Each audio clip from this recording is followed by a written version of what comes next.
What is going on, everyone? Back with another video discussing a little bit of the Raw after Mania.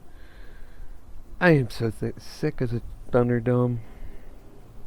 I really am. It's like, you couldn't have asked fans, hey, does anybody want to stay another hour so we can tape the Raw after Mania to feel somewhat important? And they could have just had that air for Monday Night Raw tonight. We would have been all A-okay. But it's like they take one giant step forward, 10 giant steps backwards. Because I'm sick of seeing virtual geeks. I'm sorry, but I am. WrestleMania was a breath of fresh air, and they went right back to the same old song and dance. Let alone, it was a night of burials, everybody. Matt Riddle, done. Shelton Benjamin, done. Cedric Alexander, nice to know ya. To be replaced by fucking T-Bar and Mace. I don't understand these people. I really don't. But here's something that'll give you guys a laugh. Because whenever I see Monday Night Raw, I think of this promo. I don't watch the show, Paul. Why would I watch the show? You need to hear and see what Roman Reigns said about you. Hold on, I'll pull it up. Look at this. Look at this. Here. Just press in my code. 00. Hi. That one right there? Yes. Ah. Bye.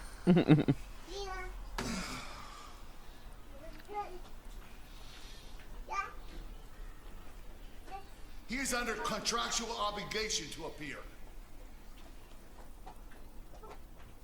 Do play that one more time. I love this. I'm sorry. Tell me you heard what Roman Reigns said about you. Obviously I didn't, Paul. I don't watch the show, Paul. Why would I watch the show? You need to hear and see what Roman Reigns said about you. Hold on, I'll pull it up. Look at this. Look at this. Here. Just press in my code. 00741. That one right there? Yes. Yeah, I'm sorry. I just love that part. What? I mean, you blame the guy. Why would any of us watch the show? I'm just sorry. But I had a little song for Cedric, Shelton, and Matt Riddle. Soon to join that list will be Damian Priest, as he lost to the fucking Miz. So Bad Bunny's out of the picture, and it's like, well, Vince had his flavor of the month. Damian Priest, fuck him. So here we go with the little goodbye for Cedric, Shelton, and now Matt Riddle. Copyrighted if you play that too long. Yes, I have Charlotte Flair texting me. I know, honey, the show sucked. I know. You don't have to tell me. I know your part was good, but the rest of the show, WrestleMania Backlash, is going to be nothing but reruns. I know. You don't have to let me know. I know that it's going to be the same shit. Because we probably won't see fans back till SummerSlam. That's what I'm thinking. That's what I heard. I heard some content creators talking about that, and I guess they're only going to be allowed to have fans at big events. So I hope this is the last quarter of the Thunderdome. It just brings the show down so much. It really, really does. I just can't stand it. It's like you have all the piped in crowd noises, and it just takes away that natural reaction. It was so nice to hear that at WrestleMania. I know WWE loves it because they can say, hey, cheer this guy, boo that guy, cheer that woman, boo that woman. You can't say shit, or we'll kick you out. But they can't do that with life. They certainly can't do that. Let's see, what else happened on that? Nia Jax slipping twice. It's like, so what, are we going to have a slipping contest? Who can fall the most times in a match? Next week, probably Mandy Rose will fall 3 times. I mean, they put Lana through your table how many weeks in a row? You don't see Vince back there being like, oh, that's entertainment, man. Oh, why don't we just have them both just fall every week? Titus World Slide. I don't know if you guys noticed this. I was wondering during Randy Orton's entrance, was he poking fun at Titus or was he poking fun at Mandy? Because if you notice when he walked down to the ring, he stopped, kind of looked down and patted his foot on the entrance ramp, and then went like this. So was he doing both Titus and Mandy?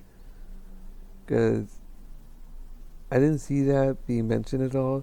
Because I'm just the type of person that pays attention to detail like a lot, and I noticed that I'm like, oh, even Randy Orton's kind of enjoying the fans being back. He's making fun of people already.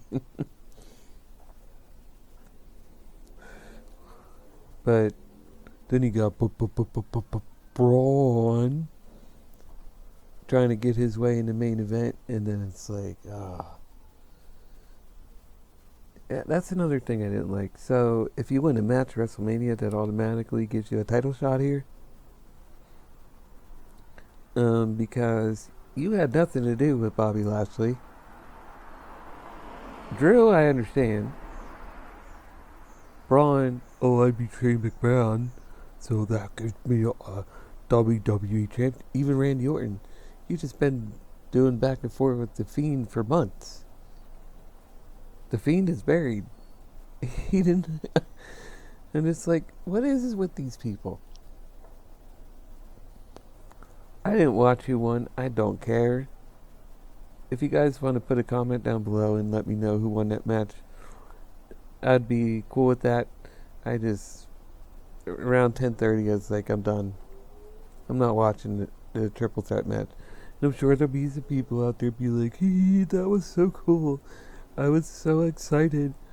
But honestly, I had no interest. I really had no interest. I'm more interested in seeing what Roman's going to do next, because he's pretty much ran that entire roster of main eventers. So unless Dwayne's coming back for WrestleMania next year, they need to get something to fill that gap, because he's not losing that title for a while. That would be a huge mistake, and I'm so happy that they didn't pull a fuck finish and have Roman go out on top. That was the right call. I'm very happy about that. Thank you for sticking with it, because it would have put SmackDown in a mess. I mean, why would you have Roman, the top guy in the company, lose the title to either Daniel Bryan or Edge just to gain it back in like probably a month? You know, that ruins momentum. You gotta keep it on the champion. Just look at Drew. That the first time hurt him a lot. The second time, oh my god. It's like, in between those pauses, people stop caring. They're getting over Drew. And WWE has no one to blame but themselves for that. Because if they would have just kept the title on him and had Bobby defeat him at WrestleMania, that would have been a better outcome than him losing it 2 or 3 times in a year. And I know Vince gets bored of his champions, but it's like, then don't be involved in it. Just let the storylines develop. There are none anymore in this company. But I am so glad WrestleMania week is over. Congrats to Bianca Belair. You know, it was a pretty decent match. It wasn't as good as I thought it was going to be, but it was a decent match. But Bad Bunny, man, WWE's going to miss you. Because, man, did you bring it. It's like, just like your music, you brought it. And kudos to you, Bad Bunny. Kudos to you. You know, you got a new fan right here. I did hear some of his stuff before, but the song with Booker T kind of really got me into him. And I went back and listened to some of his other stuff on YouTube, and it's pretty good. It's cool that, yeah, he sings it all in Spanish, but he has, like, the beats are American. So he mixes both, which that's why I like that. This is like a lot of the beats that go with when he sings or raps or whatever it is. You're like, that sounds like something I listen to on a regular basis. So I think that's why he attracts so many people, and that's smart. And you go see for yourself. I mean, a lot of his videos have over 600 million views. I mean, he is really that good. And now watch Triple H is going to be like, oh, the Bad Bunny tour is all because of me. It's all because of me. That's what I gathered from that commercial. I'm just like, oh, now Triple H is taking credit for that. But I did like WrestleMania. Night 1, I think, was better than Night 2. Up until, like, the second half of Night 2 was pretty awesome. But it's like the first 4 or 5 matches Vince knew were dumb. So he got them over with real quick, you could tell. Because the pacing in the matches in Night 1 were way more organized and well put together compared to Night 2. I just thought everything, like, this pace-wise went perfectly on night 1. And then I think they rushed Night 2 just because they had a banger of a main event, and it was going to be a long match, and they wanted the 3 of those guys to just have an epic main event. So, a lot of things they could learn from that, and some things they need to change. But hopefully, next year's WrestleMania, there will be no more Thunderdome, that they'll just go back to regular live shows. I hope. Can we all hope? Because I do. But I hope you guys liked this video. I was kind of eager to get this out there because last big moment of the year. Then WWE goes in their downward spiral, and then they get back to motion before SummerSlam. If they do, who knows with these people anymore. But if you're new to the channel, please hit the subscribe button. I know I went on a little bit longer than usual. And leave a like. It really helps the video. I appreciate those of you who watched my last video. Hey, Hop Hop Reaction. I appreciate it. I hope you guys like this one too. And also follow me on Twitch, AEW Fan for Life 20. And also on Twitters at Cully Harvey 2. And here on YouTube, Madden's Elite. And I will be back soon, guys. I gotta end this pretty quick because it's starting to get dark out. I love you. Thank you so much, and take care.